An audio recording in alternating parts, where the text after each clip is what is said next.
याददाश्त कमज़ोर हो गई हो, कुछ बोल दिया याद नहीं रहा, कोई सामान रख दिया भूल गए, स्मरण में नहीं आया, पढ़ने के समय पर याद रखा, परीक्षा हॉल में भूल गए, विद्या अध्ययन करते हैं तब पढ़ लेते हैं फिर बाद में भूल जाते हैं, उसको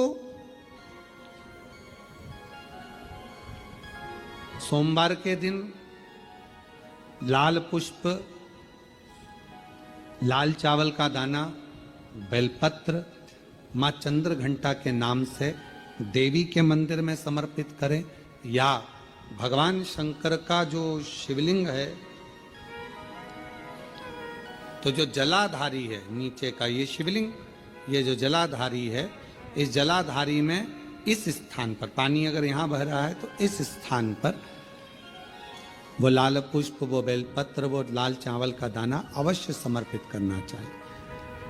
और शिव जी को एक लोटा जल या माँ आद्य शक्ति जगत जननी शीतला माता को चंद्र घंटा के नाम से जल समर्पित करना। उस जल का प्रोक्षण अपने ऊपर करें। भगवान शंकर को अगर जल चढ़ाया है चंद्र घंटा माता के नाम से तो उसका आचमन करें। बच्चे का विवेक बुद्धि प्रबल होगी। जन्म लिया बच्चा, यदि डॉक्टर कहते हैं कि इसका विकास कम हो रहा है, या गर्भ में बच्चा है और उसकी धड़कन नहीं आ रही है, या गर्भस्थ बच्चा है और डॉक्टर ने कहा कि इसका शरीर बेकार है, ये अंग नहीं बना, वो अंग नहीं बना, या ये शरीर का कोई भाग नहीं बना, और ये बच्चा अंदर से कमजोर है, तो डॉक्टर का इलाज चलने दो, जांचें चलने दो, डॉक्टर जैसा जैसा बोले वैसा करो, पर साथ में उत्तर की ओर मुख कर कर दक्षिण में खड़े होकर चंद्र घंटा माता का नाम लेकर शिवजी पर 7 बार जल अर्पित करना चाहिए। एक बेलपत्र चढ़ाना चाहिए, एक लाल पुष्प चढ़ाना चाहिए, एक लाल चावल का दाना चढ़ाना चाहिए, और जल को झेलकर वो नारी जिसके बच्चे को बताया कि धड़कन नहीं आई, श्वास नहीं आई, या बच्चा विकलांग है, या शरीर का अंग नहीं बना है, या माइंड में तकलीफ, तो उस नारी को उस जल को पीना चाहिए। फिर वापिस जांच करा डॉक्टर के कहने पर, धीरे धीरे धड़कन भी आएगी और वो बच्चा पूर्ण स्वस्थ पैदा होगा। पर नाम याद रखिए, चंद्र घंटा माता का नाम लेकर धैर्य, शांति, निर्मलता और स्वास्थ्य की पूर्ण सुख मां चंद्र घंटा देती है। पूर्ण सुख मां चंद्र।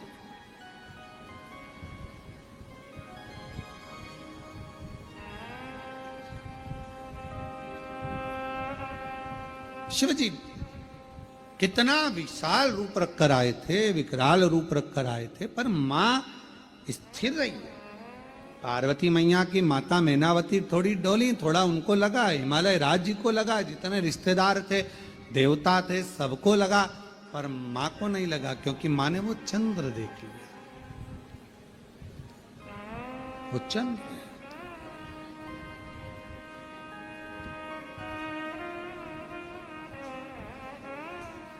महाराज,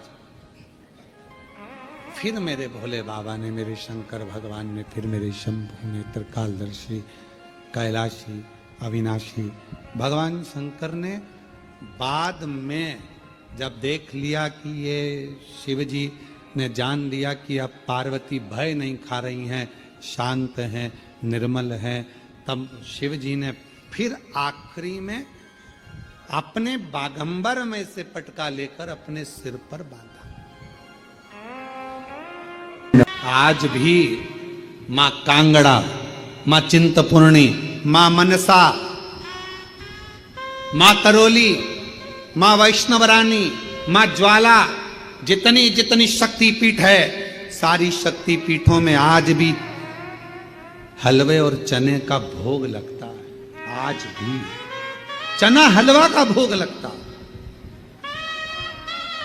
कोई पूछे उनसे, क्यों साहब ये चने का भोग क्यों लगता है, ये हलवे का भोग क्यों लगता है, तो गुड़ की जगह हलवा है, पर चना आज भी उसी जगह पर है। चने का भोग आज भी मां आद्य शक्ति को लगाया। बहुत बीमार रहता है, शरीर में कष्ट रहता है, उसको भोजन नहीं भाता, भूख नहीं लगती, भूख नहीं लग रही, भोजन नहीं भा रहा, भोजन नहीं भा रहा, भोजन अच्छा नहीं लग रहा, भूख नहीं लग रही, शरीर में अन्न नहीं लग रहा, दुबला पतला होते जा रहा है, शरीर खराब होते जा रहा है, तो उससे निवेदन है अगर बन सके तो प्रयास करना। आप किसी भी देवी के मंदिर में जाकर, किसी भी देवी के मंदिर में जाकर एक दुर्वा, एक बेलपत्र माता के मंदिर में मां शकंभरी के नाम से रखना। उस दुर्वा को वापिस लाना, बेलपत्र को वापिस लाना। बेलपत्र सुबह के समय खाना और दुर्वा शाम के समय खाना। ये दो, एक बेलपत्र एक दुर्वा, लगभग 5 या 7 दिन तक लगातार आपने अगर कर लिया तो भूख भी लगेगी, भोजन भी भाएगा और स्वाद भी आएगा, आपको अच्छा लगेगा। शकंभरी माता का स्मरण कर कर जीव उदर पोषण कर लेता है। किसी भी अष्टमी तिथि को 12 महीने में शुक्ल पक्ष कृष्ण पक्ष की अष्टमी तिथि पड़ती है। यदि किसी भी अष्टमी तिथि को अगर किसी ने नियम बनाया 5 अष्टमी का, 8 अष्टमी का, 7 अष्टमी का, एक कनेर का पुष्प शिवजी के शिवलिंग को समर्पित करना, अशोक सुंदरी के स्पर्श करना, और जो जलाधारी होती है, किसी भी अष्टमी तिथि को 12 महीने में शुक्ल पक्ष कृष्ण पक्ष की अष्टमी तिथि पड़ती है।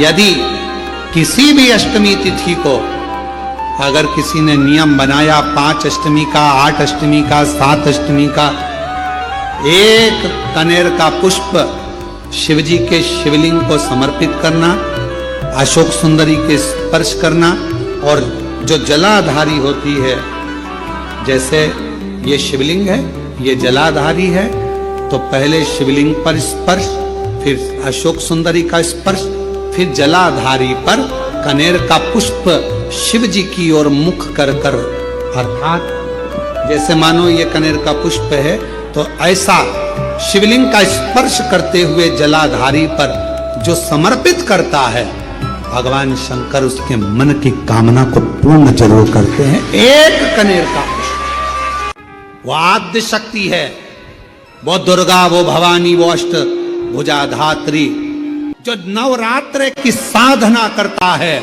जो मांगता है वो दुर्गा वो दे देती है। अष्टमी तिथि आए, बहुत समय से लगन देख रहे हो, शादी नहीं हो रही, बहुत समय से परेशान हो गए कि विवाह नहीं हो रहा, हम तो टेंशन में पड़ गए, लड़की 28 साल 30 साल का लड़का हो गया, विवाह नहीं हो रहा, कुछ मत करो।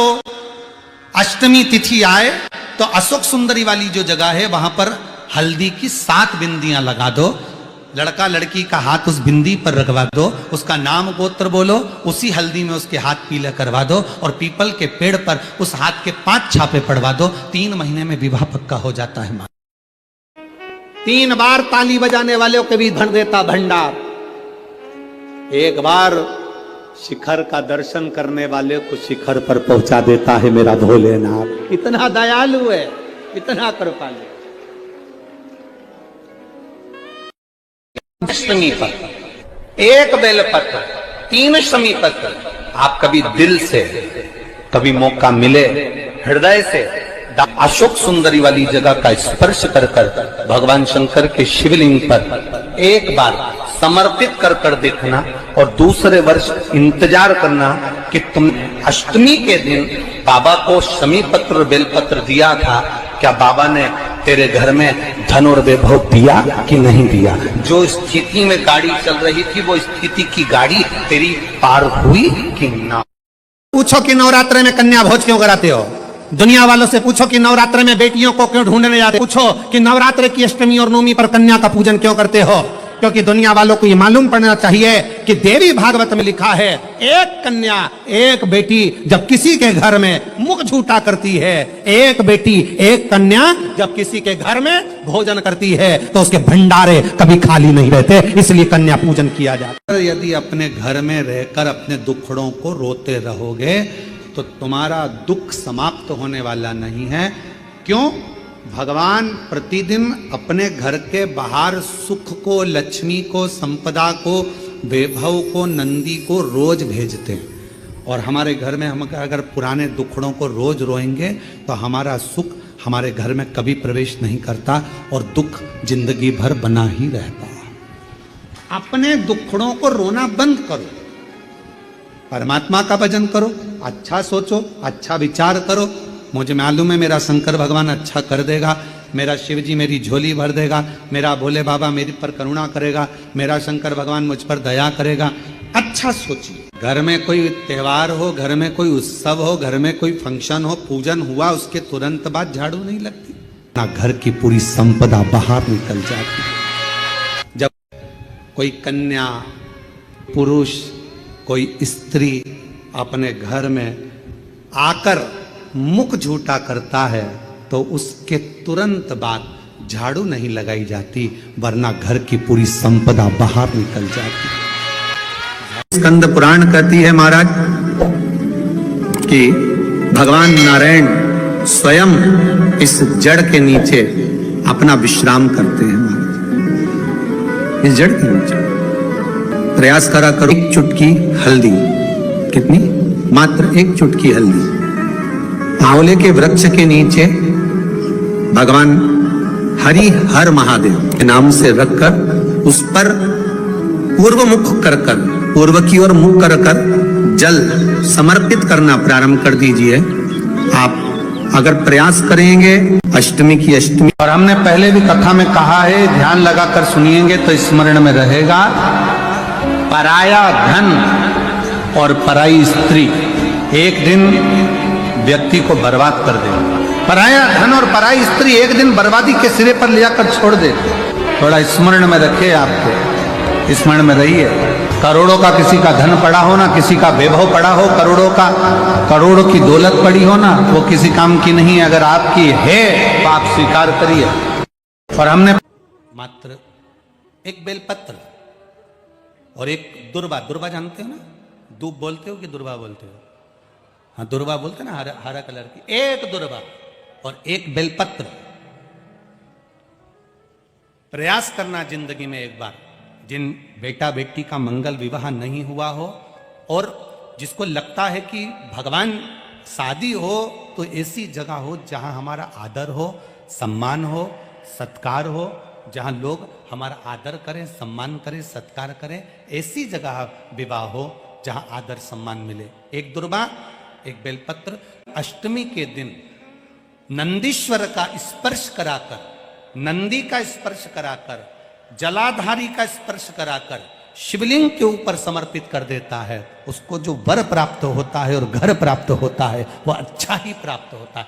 अदालत तक नहीं जाना पड़ता, तलाक तक बात नहीं पहुंचती और उसके घर में सुख और समृद्धि रहती। क्या क्या चढ़ाना है? जम के बोलो जरा। एक दुर्वा और एक बेलपत्र। जब किसी व्यक्ति के घर में एक बेटी का जन्म होता और बेटी की किलकारी, बेटी के पांव की खनक, बेटी के किलकारी पांव की खनक, बेटी के चरण जब किसी के घर के अंदर आते हैं और यदि शिव कृपा से, भगवान की करुणा से, भगवान की दया से माता पिता उस बेटी की परवरिश कर कर उसका कन्यादान अगर कर देते हैं तो उस माता पिता का भी अगला जन्म नहीं होता, वो इस जन्म और मृत्यु के प्रपंच से छूट गए। अब इससे सरल क्या हो सकता है? जरा विचार करिएगा, जरा बहुत सावधानी से इस कथा का स्मरण करिएगा, बहुत ध्यान से सुनिएगा कि बड़े बड़े तपस्वी तप करने जा रहे हैं, साधना वाले साधना करने जा रहे हैं, उपासना वाले उपासना करने जा रहे हैं, व्रत वालों ने व्रत रखा, साधना वालों ने साधना करी, तपस्या वालों ने तपस्या करी, और कंदराओं में बैठकर कोई संत बन गया, कोई साधु बन गया, कोई तपस्वी बन गया, कोई साधक बन गया, कोई उपासक बन गया। किस लिए? कि हम जन्म और मरण के प्रपंच से छूट जाएं। पर शंकर भगवान ने माता पार्वती की साक्षी में कात्यायन ऋषि से कहा कि जब किसी गृहस्थी के घर में एक बेटी का जन्म होता है और उस बेटी की परवरिश जब माता पिता करते हैं बेटी के किलकारी जिसके घर में गूंजती है और बेटी के चरण जिसके घर में पड़ते हैं, और बेटी का जब कन्यादान होता है तब माता पिता फिर कोई जन्म नहीं लेते, वो माता पिता परमात्मा की शरणागति का सुख भोगते। अब इसमें सबसे ज्यादा जरूरी चीज कौन सी है? एक बहुत ध्यान देने वाला विषय है, थोड़ा ध्यान दीजिएगा। दक्ष प्रजापति के घर में 60 कन्याओं का जन्म हुआ। उसके बाद दक्ष प्रजापति भगवान से कह रहे हैं, देवी जी से कह रहे हैं, मां मेरे घर में एक लड़की और देना, एक बेटी और चाहिए मुझे। जगत जननी दुर्गा कहती है कि तेरे घर में बेटी कहां से आएगी, मैं खुद तेरे घर में बेटी बनकर जन्म लूंगी। सती आई। दक्ष प्रजापति ने शंकर जी का अपमान करा, दक्ष प्रजापति ने देवताओं का अपमान करा, दक्ष प्रजापति ने अपशब्द कहे, दक्ष प्रजापति ने गाली दी, दक्ष प्रजापति ने ताना दिया, दक्ष प्रजापति ने आड़ा टेढ़ा बहुत सारी बातें कही। अब दक्ष प्रजापति को तो नरक जाना था, दक्ष प्रजापति को तो नरक भोगना था। पर दक्ष प्रजापति के घर में बेटियों का जन्म हुआ था, दक्ष प्रजापति ने बेटियों का कन्यादान किया था, इसलिए शंकर भगवान का अपमान करने के बाद भी दक्ष प्रजापति नरक नहीं भोगा है। दक्ष प्रजापति मरण शीश कटने के बाद बकरे का मुख लग गया, और बकरे का मुख लगने के बाद भी स्वर्ग भोगा है, वो दक्ष प्रजापति है, क्योंकि बेटी का जन्म ही प्रबल है।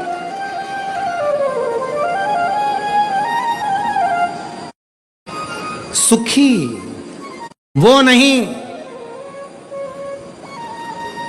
जिनके घर में धन की पेटी है,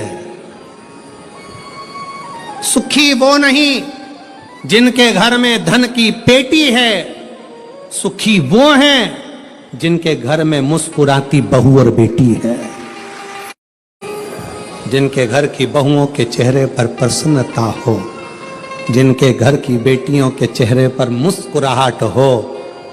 समझ लेना कि उस घर में भले धन ना हो, पर वो शंकर की कृपा उसके घर में सदा बनी हुई है, सदा।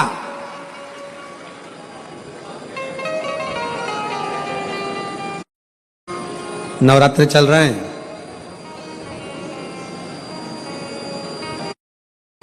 मां जगत जननी जगदम्बा से प्रार्थना करा करो कि तू मेरे घर में एक बार जरूर आना। मां प्रत्येक घर के अंदर एक बेटी का जन्म जरूर होना चाहिए।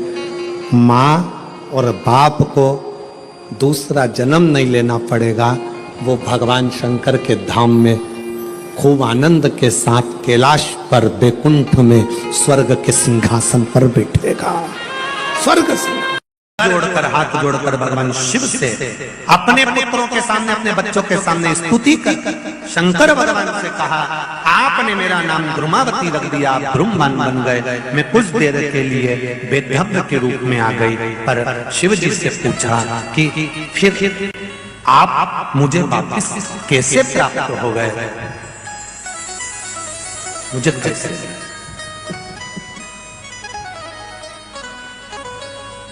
शिव जी कहते हैं, कुंवारी कन्या तीज का व्रत करती है, हरताली का तीज करती है, छोटी तीज, बड़ी तीज, हरियाली तीज करती है, छठ व्रत करती है। कुंवारी कन्या नवरात्रि व्रत करती है। कुंवारी कन्या जितने भी व्रत धारण करती है, सोमवार, मंगल, बुध, गुरु, शुक्र, शनि, जो भी व्रत उसने करा है, कुंवारी कन्या भूल से एक लोटा जल मुझे समर्पित करती है। शिव कहते हैं वो मेरी पुत्री के समान हो जाती है, सुख सुंदरी के समान, और उसके लिए वर देखना मेरा काम हो जाता है। उस कन्या के लिए श्रेष्ठ वर देखना।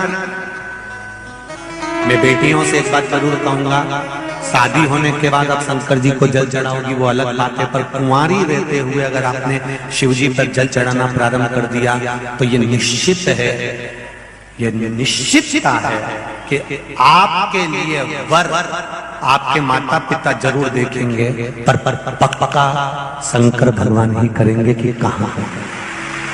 कुमार्य अवस्था की भी माताओं से निवेदन है, कुमार्य अवस्था में रहने वाली जो बेटियां हैं, जो विवाह के लायक हैं, उनसे भी कहेंगे बेटा काम करो, मना नहीं है, पर पहले सुबह का एक बार स्नान जरूर करो। इसके बाद फिर भले शाम को काम करने के बाद अगर कपड़े गंदे हो जाए, मुख आदि गंदा हो जाए, फिर नहा लेना, मना नहीं, पर एक बार का सुबह का स्नान बहुत जरूरी है, बहुत जरूरी।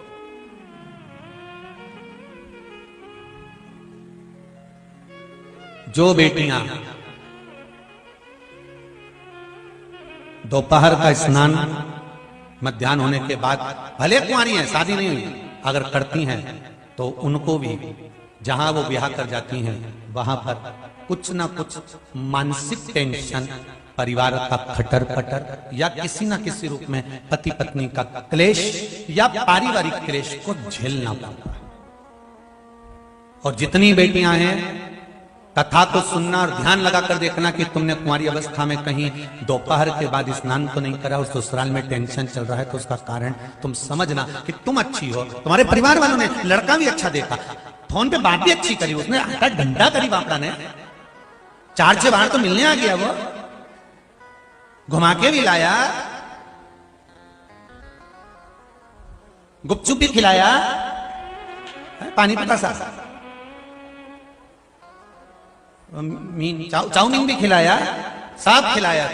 फिर ऐसा क्या हो गया शादी के बाद कि 1-1.5 साल तक अच्छे रहे, उसके बाद तो क्लेश क्लेश क्लेश, पहले तो सास ही फोन करती थी, ससुरा भी बोलता था, सब प्रेम से बोलते, देवरानी जेठानी सब इतने अच्छे से बोलते थे। अब क्या हुआ? उसका कारण बेटियां एकांत में बैठकर सोचना कि कहीं तुमने कुंवारी अवस्था में या अपने ससुराल में कहीं पर भी मध्याह्न के बाद तो स्नान नहीं करा, उसको निकाल कर देखना, फिर सोचना हो। और जिनका सौभाग्य में अगर दिक्कत आई है, कहीं सौभाग्यता में अगर दिक्कत आई, तो वो माताएं भी विचार करें एक बार बैठकर कि कहीं हमने फैलारा फैला लिया दीपावली का, कहीं होली का, कहीं इसका, कहीं उसका, कहीं हमने पापड़ लेके बैठ गए, मैं तो जब ही नहाऊंगी जब पूरा हो जाएगा, 4 बजे तक नहीं मैं बैठी चरली पर नहीं, और शाम लाके रोटी भी दे दी, वहीं खा ली, हाथ पैर धो के फिर पापड़ बेलने बैठी गई और बजा दी 3-4, उसके बाद के अब तो नहाऊंगी और फिर नहाने गई। तो विचार करना कि सौभाग्य पर दिक्कत क्यों आई, कारण क्या बना है, बेटियों को तकलीफ क्यों है, उसका कारण हमें ढूंढना है, कोई दूसरा नहीं ढूंढेगा। आप आए नहीं और सुबह हो गई, मेरी पूजा की थाली धरी की धरी रह गई। कारण क्या था कि तुम क्यों नहीं आए, क्या कारण था ऐसा जो तुम नहीं पहुंचे? हमें उस कारण को ढूंढना कि हम अच्छे हैं, हमारा व्यापार अच्छा है, हमारे घर के लोग अच्छे हैं, सब कुछ अच्छा चल रहा था, सब अच्छे से चल रहा था, फिर दुख क्यों आया, उसका कारण हमें अपने आप में ढूंढना, कोई दूसरा नहीं ढूंढेगा। और तुम सियोर वाले महाराज जैसे ना जाने कितने महाराजों के पास में घूमोगे और सबके पास जाकर पूछोगे कि महाराज बताओ, महाराज बताओ, महाराज बताओ, सब बता देंगे कि तेरे घर में वो नारियल लटका, तेरे घर में वो धागा लटका, कोई कहेगा कि तेरे को हवा लग गई, कोई कहेगा कि तेरी हवाई छूट गई। तो ये सब चीजें कहीं मालूम पड़े कि कोई चीज हो रही है, कोई ये चीज हो रही है, कोई वो चीज हो रही है, तो दुनिया के लोग कहेंगे उसने जादू कर दिया, उसने टोना कर दिया, उसने ये कर दिया, उसको ये हवा लगे, उसकी हवा छूट जावे, उसकी ये हो जावे, उसकी वो हो जावे, तो कहीं बंधन छूट रहा है, कहीं बंधन लग रहा है। तो ये सब चीजें दुनिया के लोग तुमको कह सकते हैं, पर हम पितृ दोष देख रहे हैं, वास्तु दोष देख रहे हैं, हमने ग्रह दोष देखा, पर पत्रिका में दोष देखा, पर हमने अपना दोष देखा क्या कि हमने क्या करा है? हम सारे दोष देख रहे हैं और सारी नदी में नाव का, शरीर में पाव का, और पूजन और कथा में भाव का बड़ा महत्व होता है। जो इसको समझ गया उसकी जिंदगी सार्थक हो गई। नदी में जो नाव है वो भी मंजिल तक पहुंचाने वाली है, शरीर में जो पांव हैं ये भी मंजिल तक पहुंचाने वाले हैं, और हृदय में जो कथा के प्रति या भगवान के प्रति, पूजन के प्रति जो भाव है ये भी मंजिल तक पहुंचाने वाले हैं। इन तीनों का काम एक जैसा है। नाव भी आपको मंजिल तक लेकर जा रही है। वो नाव हमको सिखाती है, एक लोहे का टुकड़ा पानी में पटकोगे वो डूब जाएगा, एक लोहे की कील पानी में पटकोगे वो डूब जाएगी, पर वो लोहे की कील जब लकड़ी में ठोक दी जाती है, वो लोहे की कील जब लकड़ी में ठोकी जाती है और लकड़ी में ठोकने के बाद वो लोहे की कील भी नाव बनकर उस लकड़ी के साथ मंजिल तक पहुंच जाती है। यह हमारा शास्त्र कहता है, लोहे की कील को वैसे ही पानी में छोड़ोगे तो डूबेगी, लोहे के कीले को पानी में छोड़ोगे तो वो डूब जाएगा, पर वो लोहे का कीला अगर लकड़ी में ठोक दिया जाए तो वो बहता बहता मंजिल तक पार उतर जाएगा। उसी तरह हम भी एक लोहे की कील की तरह हैं। अगर शिव महापुराण की इस लकड़ी में, शिव महापुराण की चंदन की संविधा में अगर हम अच्छे से ठुक गए, अपने मन को अच्छे से लगा लिया, तो समझ लेना कि हम भी मंजिल तक पहुंच गए, पार उतर गए।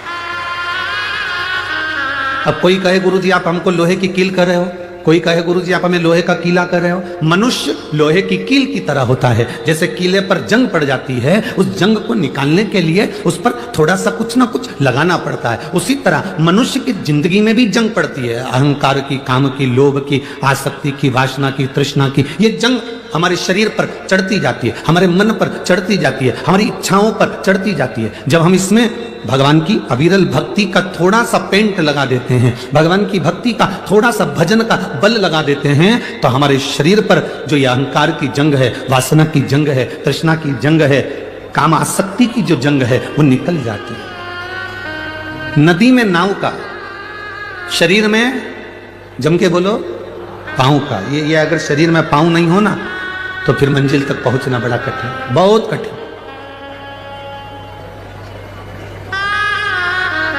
नदी में नाव मंजिल तक पहुंचा रही है, शरीर में पांव मंजिल तक पहुंचा रहे हैं। और हमारे कथा में जो हम आए हैं, इतनी इतनी दूर दूर से आप लोग यहाँ पहुंचे हैं, बड़ी दूर से चलकर आराम से गाड़ी से पैसा लगाकर 100 रुपये, 200 रुपये, 50 रुपये ऑटो वाले को देकर, गाड़ी में डीजल वीजल डलवा कर तुम यहाँ पहुँचे हो, तो इसमें तुम्हारा जरूर भाव होगा। और फिर कहते हैं नदी में नाव पार लगाने वाली होती है, शरीर में पांव मंजिल तक पहुँचाने वाला होता है। और तुम्हारे हृदय में जो भाव है तुम्हें परमात्मा से जरूर मिलाएगा और तुम्हारा कार्य सफल करेगा, ये निश्चित कर।